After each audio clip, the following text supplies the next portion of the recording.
You've lost touch with who you are, the core of your being. You're on social media too much. You're listening to what other people are telling you. You got to listen to yourself. You got to cut all that shit out. You have to look at the things that you love and the things that you hate. So what you don't like is very instructive to you, right? You're looking at things that are very powerful inside of you, that are emotional. They're not intellectual. They're feelings, they're emotions. They're visceral things that you connect to. I've always followed the laws of power, which is change things up, enter action with boldness. Don't be afraid to do things differently. Adapt your strategy to the circumstance.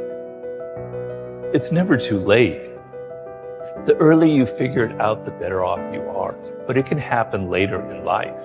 Now, I figured out at an early age that I wanted to write. I didn't know what I wanted to write, but I loved words and I loved writing. And if I didn't have that connection when I was 8 years old, all the way into high school and college, I would have been a lost soul.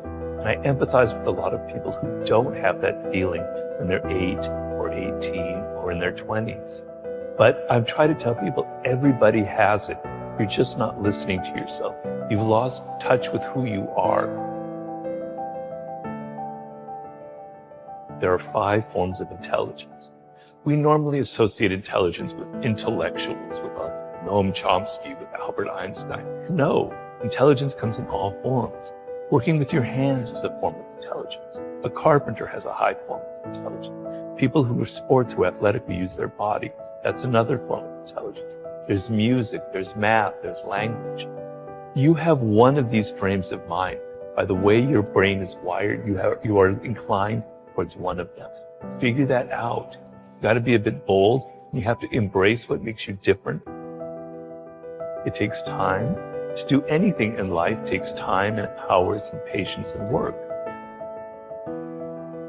So I like to tell people to go back to their earliest childhood memories of things that really excited them before they got mixed up with parents, teachers, and all that, other people telling them stuff, you know? You gotta cut all that shit out.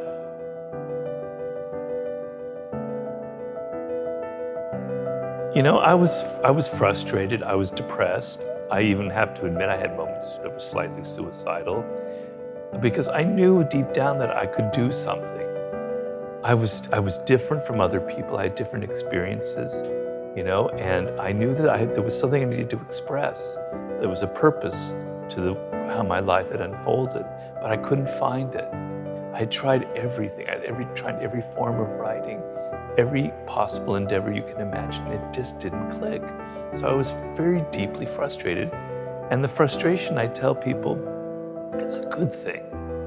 Negative emotions are trying to teach you something. They're trying to teach you the opposite. Something else is going on. Frustration, what would be worse than frustration would be despair, giving up. No hope, but frustration is a sign that you haven't given up. You know you can do something, but you haven't figured it out. So when you have those kind of feelings, look at them and there's something positive in that. So I knew that there was something I was meant to do. I just couldn't figure it out when.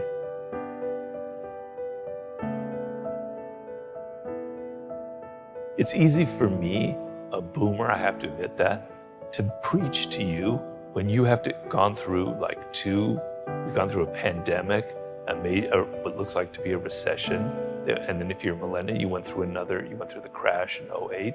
It's easy for me to preach. You're dealing with really difficult circumstances.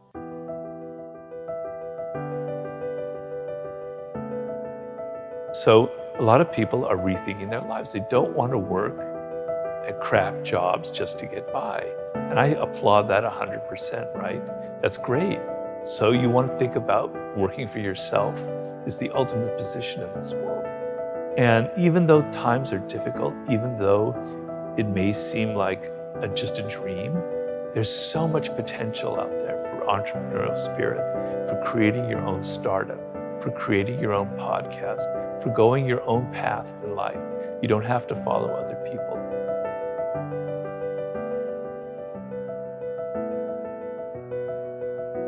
It's not like it was when I was growing up. There were things that were better back then, but there are things that were a lot worse, right?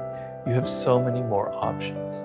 It's just that you're not going to reach them. You're not going to be happy in this short time that you have to be alive unless you take it seriously and still have some fun and adventure and excitement.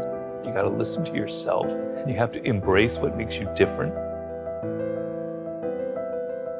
Just don't listen to your parents go, I got to be making $100,000 when I'm 23 and go to law school and do all this stuff. You're going to burn out. So kind of understand I guess the main thing I would say is know who you are, know what you're, deep down your core, what you love, what you hate, and what you were destined to create in this world. That's like the most important process you can go through. Everybody has that potential. But I know it doesn't come easy. It's a process and you have to be patient, but you have to put in the work. But another skill that you cannot ignore is the social. We're social animals. And there are a lot of people in life who ignore that because they're shy. And I was very shy as a young man. I was mostly quite introverted as well. Because they're shy, they just simply lean on their own strength, which is learning something really well, learning math or learning algorithms or learning how to write, etc. And they ignore the social because they're afraid of it. But you cannot get ahead in this world as a social animal, dependent on other people in every aspect of life, unless you treat that as another skill as well. So yes, the process of looking inward is absolutely essential, but you cannot disconnect yourself from your teachers, your mentors, your colleagues. You could have all the skill in the world and know your life's task brilliantly. But if you continually alienate people by your boorish behavior, by your insensitivity, all of the skill level in the world will be completely neutralized by your own mistakes. I didn't listen to other people. At so many turning points in my life, I could have been discouraged. People could have said, I had somebody say, Robert, you're never going to be a good writer in life. You need to go to business school, etc.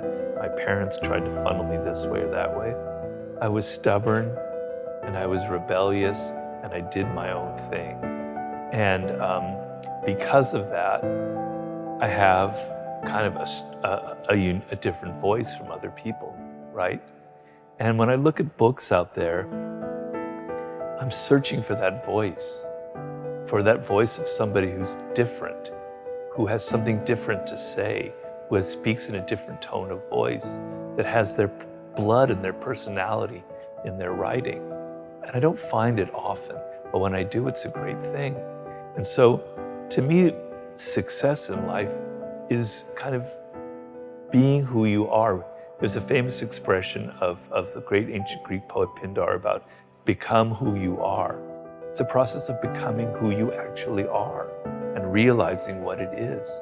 So we talked about my weirdness earlier on, and following that has allowed me to craft my own message, which is basically about opening your eyes up to the reality of the world and to what people are like. But I'm not able to do that unless I had ignored what other people tried to foist on me earlier on in life. It's never too late